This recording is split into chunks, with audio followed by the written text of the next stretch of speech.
Hey guys, I'm back. Okay, I'm going to tell you right now, this video, it's going to be long, so if you're not into watching me, usually you don't know my whole history, you may want to go back or just skip the whole video, save yourself some time.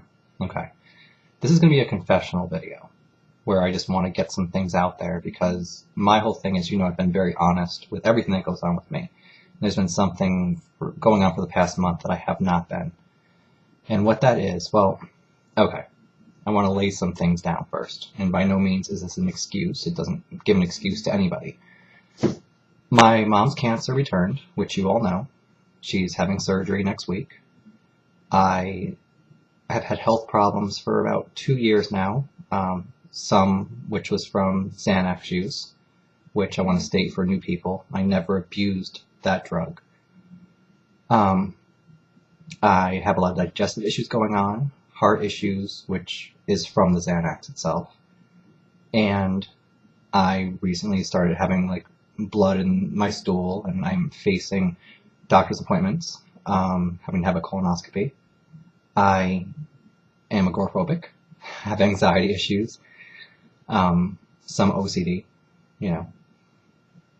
so a lot. And I'm sure I'm leaving some things out. That's just the highlights of what goes on currently in my life. So I made a video probably last year where I think it was called agoraphobia and my mom's cancer or something like that. And I said, I hope the stress doesn't get to be too much because I haven't drank alcohol in, at that point, almost 3 years, I think. And I said that, I kind of have a problem with drinking. And so I had not drank for years. I've been sick and dealing with my mom's cancer and everything. Didn't touch it. When everything piled up, finally, I was thinking, well, how am I going to have, this is my thought process. It may not make sense unless you've been in my certain situation, like I know some of you have been.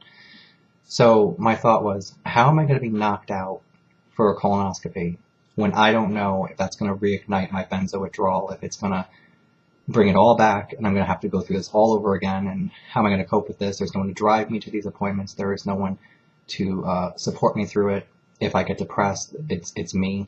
I mean, I have my roommate, but that's it. My parents are very forgetful, and I don't have any real life, friends that I can lean on or I trust enough to really, be in their life at this time. So on New Year's Eve, I was incredibly depressed. And I remember watching the ball drop in New York City on TV and just feeling this horrible doom, which wasn't new to me. I've been feeling that anyway. The next day I woke up and I thought to myself, you know what? Let me drink a 24-ounce of beer. I want to see how my body reacts after I do this. Is it going to reignite my benzo withdrawal? Is it going to, do whatever? And I will only have this 24-ounce of beer. That's all I'm going to do. And then that'll be it. No one ever has to know. It'll be my little secret. And so I went to the store and I bought it. And it was also, I had to break through a phobia to do this because I had fainted from drinking. And as some of my other videos in the past, I talk about I have a horrible fainting phobia. And since that caused me to faint, I stopped alcohol. And that's why I went so long without drinking. And so I went to the store, I got the 24-ounce, I came home, and I opened it up, and I thought, oh, this is scary, like, what if I pass out? And how am I going to explain this to people if I faint? So I drank it, and I would say within a matter of minutes I could feel it hitting me, and I thought, oh, and it didn't taste that great, so I was like, why did I do this so much? Like, how could I drink, this often in the past? I mean, tastes nasty. So I'm drinking it down, and that was it. It wore off. I went about my life, and then the next day I thought, God, I felt better when I did that. I finally, for the first time in I haven't drank in 3 years, but for the first time in 2 years of being really sick, I thought I finally had a mental break. I know I can't go and take Ativan or benzos like, Valium or any of that stuff because of what happened. I wasn't going to go on an SSRI drug. So I thought, well, let me just do that again. Big mistake. obviously. Big mistake the first time even doing it. So I went to the store and I got another 24 ounce. And I drank that. And then I went back to the store and got a second 24 ounce. And I drank that. Long story short, I have been drinking every single day for 28 days now, 27 days now. I forget what day it is right today. My drinking ignited right back up. It went right from 0 to a 12 pack a day in a matter of 72 hours. And so then I was like, okay, well, I'll get this under control. I'll stop. But here's the thing. Here's why I didn't stop. Because in the past, I stopped on my own. And I will again, which is why I'm making this video now. I didn't want to stop. Truth be told, I don't want to stop. I want to smoke and drink. And that's all I want to do. Because I don't want to have to think about anything anymore. I don't want to know what I know. I don't want to think about my health issues. Which, by the way, of course, have escalated since I started drinking because, of course, I have a rapid heart rate anyway. You add alcohol into that, and you're going to get a more rapid heart rate. More so for me than the average person. I have digestive issues, so that's why in my other video I said, God, my heartburn is so bad. It was bad before, and now it's just bad. Which is my own fault. I take full responsibility for that. I did this to myself. But it's so nice not to think. It's nice to get that break during that point of the day. I feel like absolute crap physically. Mentally, for the first time, I just feel... I can't say I feel mentally well. Maybe at first. Now I feel guilt. Like, oh my God, what did I do? To myself. But at the same time, there's that part of me where... And people say, well, it's depression. Well, yeah, I guess. But when so much happens at once, and you're already not able to cope properly with things, you just don't care. And I stopped caring. And at this point, I can honestly say, now I'm of two minds. I mean, you guys know I'm smart. I know a lot of things, and I can fix this. I know I can fix this. And if I couldn't fix this, of course, I would go get help. But I have fixed this before. I'll fix it again. I just didn't want to address it because then people are going to have to ask me questions, and I don't want to answer questions, and I just want to sleep and drink and watch TV and go online and just blur it all out. I don't want to think. Like I said several times in this video, I just don't want to think. I don't want to feel. I don't want to have to face what's happening to my mother. I don't want to have to face what's happened to me. I was unable at any point in time during the past 2 years to get a single doctor to really listen to me, to what's happening. Many people who watch my videos kind of half-ass watch them. I get, comments, which I don't care about. I mean, it's part of doing this, that are just mean, spiteful, ignorant. I have learned over the past 2 years that most people, and I don't mean necessarily you watching me, I mean, especially if you follow me, you're kind of in the know with stuff. But I think most people are idiots, just complete and absolute idiots. They don't know or understand things, and you can say, well, that's probably because they're just not educated on it, and that's true to a point for some people, but I have told these people things, or directed them to real information, or just basic knowledge, and it's like I'm talking to a wall. That's all I'm doing, is just talking to a wall. People can't follow my story. My parents can't follow at this point because of their age what has happened. People don't remember what medication I'm on, or not medication I'm on now, but what medication I was on. Doctors can't seem to remember what happened or why I was in the ER that day, or they look half-assed through my charts and they're just kind of like, oh,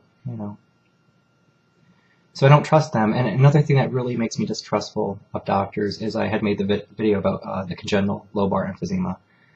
And so every single time without fail, I can see a doctor or a nurse, especially nurses, because unless you know, nurses aren't really that educated over the general population. They know more than the general population, I guess, sometimes, but I've had one RN ask me, well, what's sinus tachycardia? And that's basic. That's just basic crap that you should know, and I shouldn't have to explain what sinus tachycardia is. I have doctors, I had one pulmonologist say, well, what's congenital lobar emphysema? And as smart as some people may think I am, I know that I'm not. I'm not that smart. I'm not that great. I'm never went to medical school. I know what I know because of life experience and just reading. Everything that I know, I promise you, if you dedicated 3 to 5 months of just looking at certain things, you could know what I know, or more. And so if I can do that, if I could really cram that information into myself in a short period of time, which for me it took decades, but if you could really, that's just trial and error. If you could really just, if I could point you to something and say, okay, start here, watch this, okay, read this book, do this, and then you'd have everything that I know, and I would no longer seem bright to you or smart or whatever you want to call it, that you would know what I know and possibly more from whatever you retain from those books. I'm scared. I'm really freaking scared. I don't want to explain anymore what congenital lobar emphysema is. I don't want to explain sinus tachycardia. I don't want to have to explain to people what agoraphobia is. I don't want to have to explain to them why I have anxiety. Because doctors are like, well, why are you anxious? Well, if I freaking knew that, I wouldn't have anxiety. It just happens. I don't know why. I go out my front door, I go into a store, I feel sick. But then I started to correlate, okay, wait, you only feel sick when you're standing.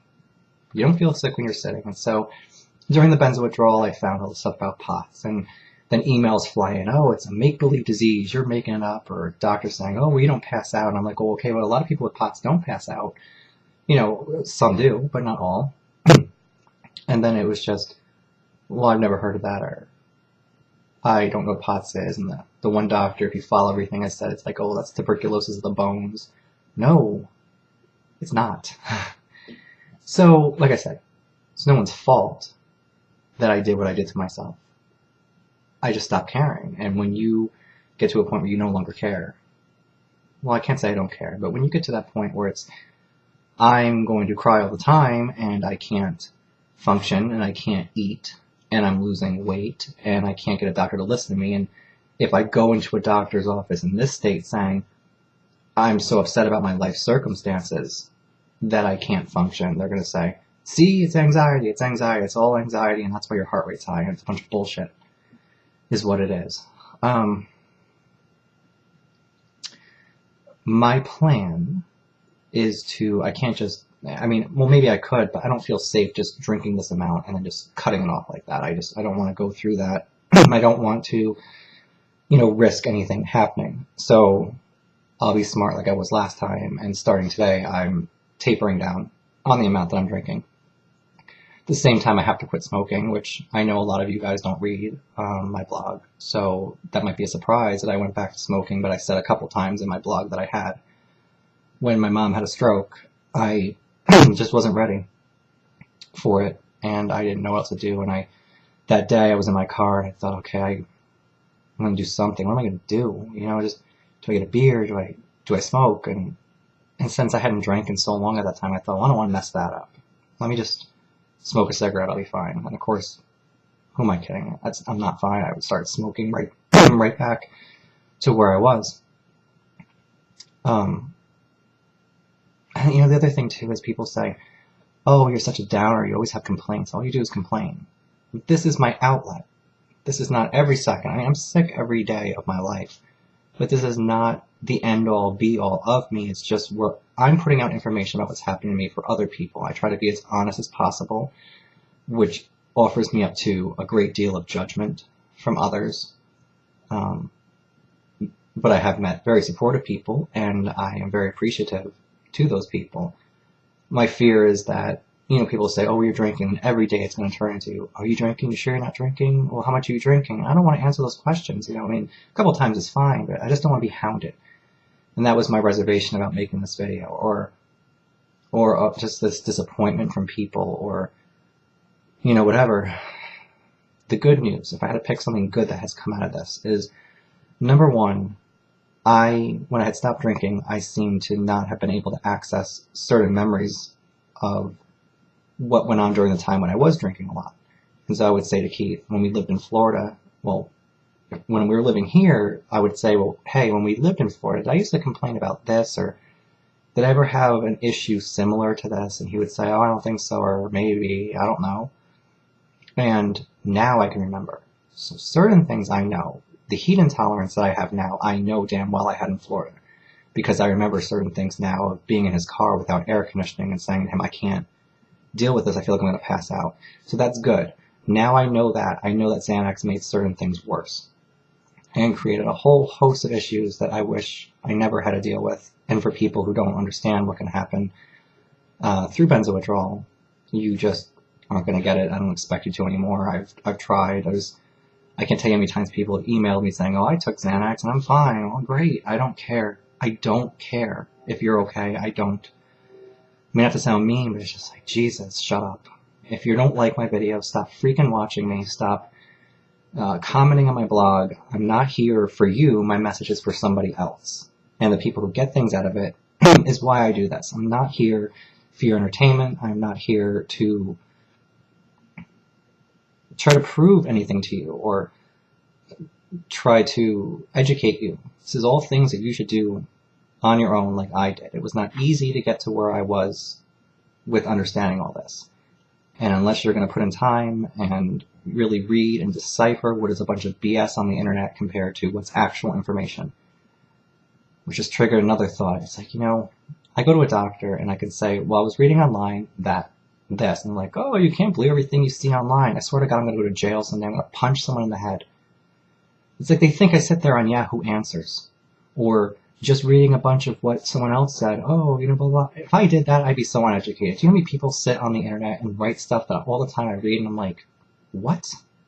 It doesn't even make sense, It's just in the basic questions you get. Well, maybe it's your thyroid. It's like, okay, no.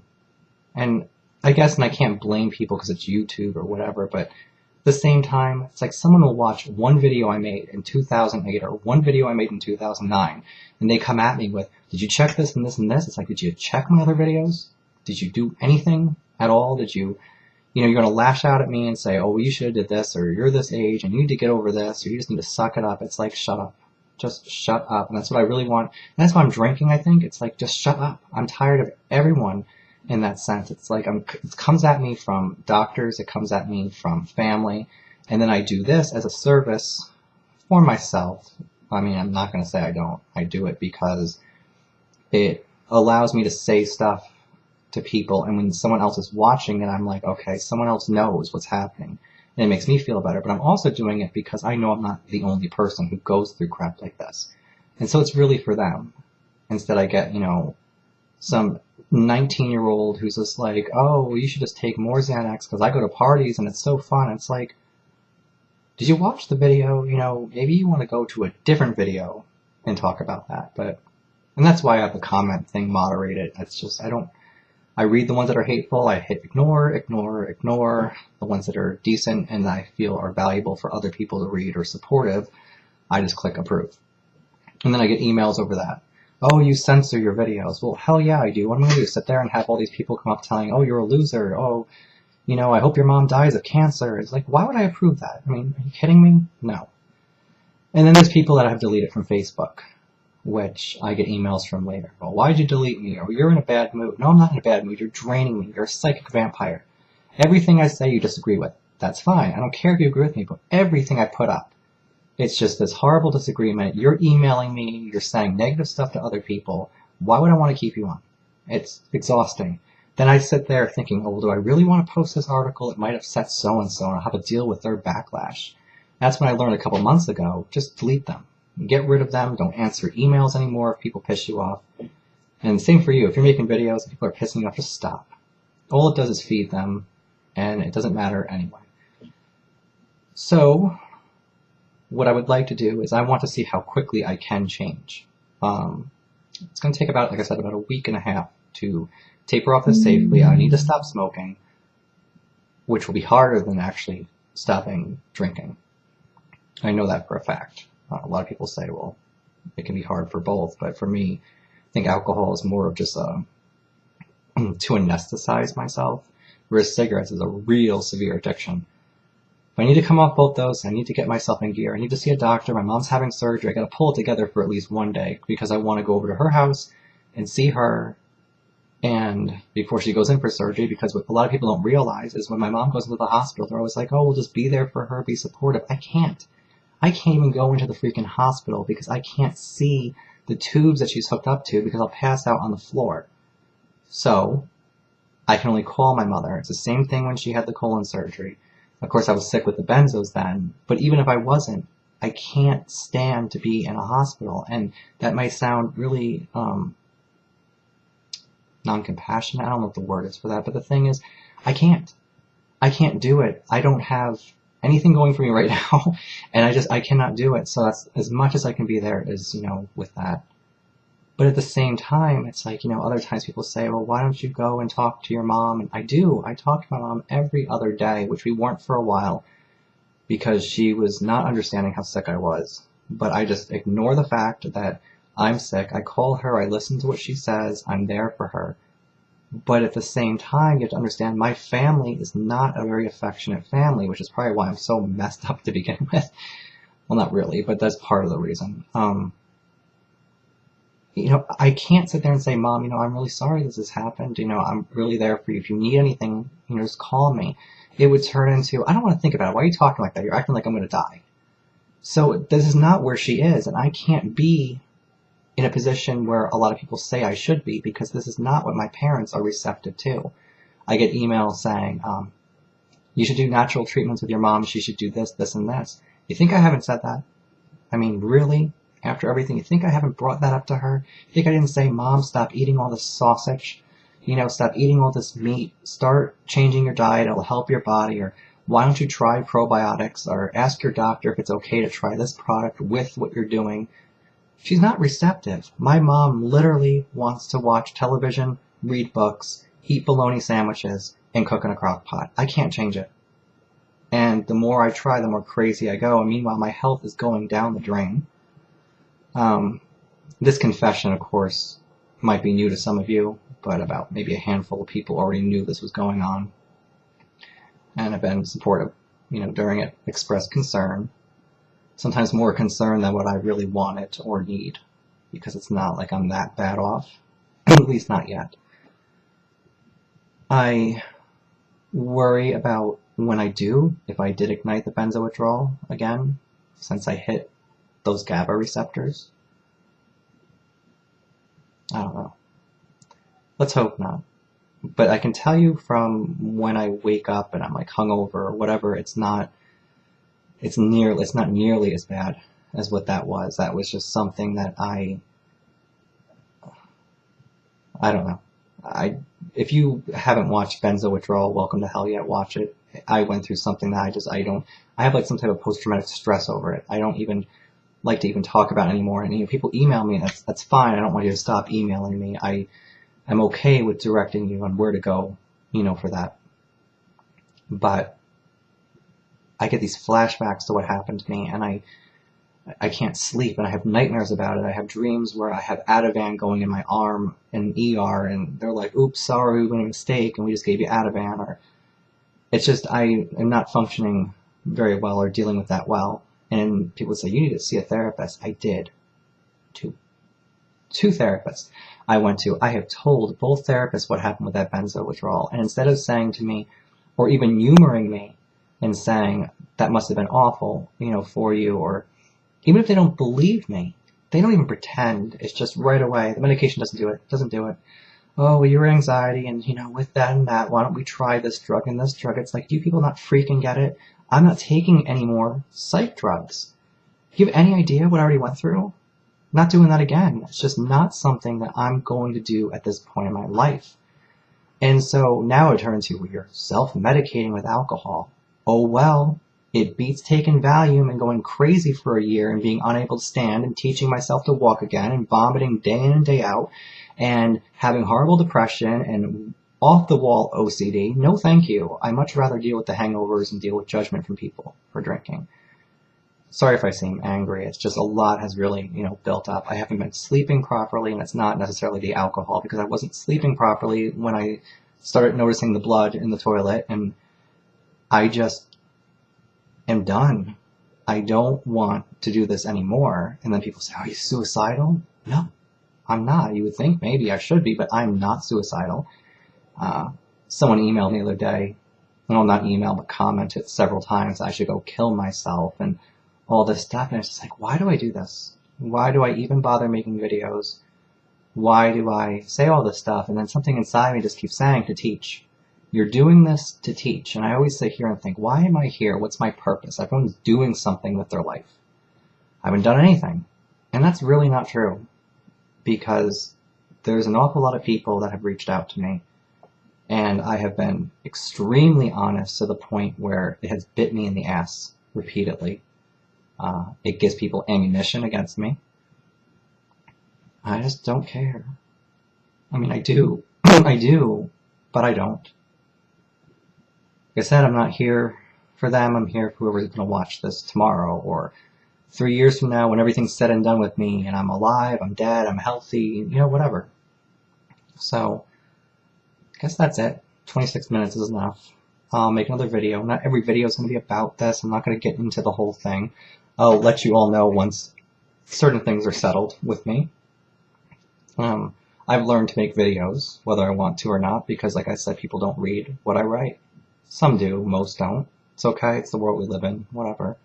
But I had to really come out of a comfort zone to do this, and I don't necessarily like doing it, but I'm not going to bitch and say, well, I really don't like doing this, and I was going to do this anyway. I mean, I like it to a point where I keep doing it. If I didn't like it, I wouldn't do it at all. So, anyway, I'm not even sure if this made sense. I'm going to have to watch this video over, and if it goes up, then it made enough sense to me, and it's okay enough. But let's just hope I get some sleep today. I'm just exhausted. And I hope that all of you that are suffering are doing well. I hope that any of you out there who have messed up with whatever in your life, that you don't beat yourself up too much, because believe me, I'm not beating myself up that much over this.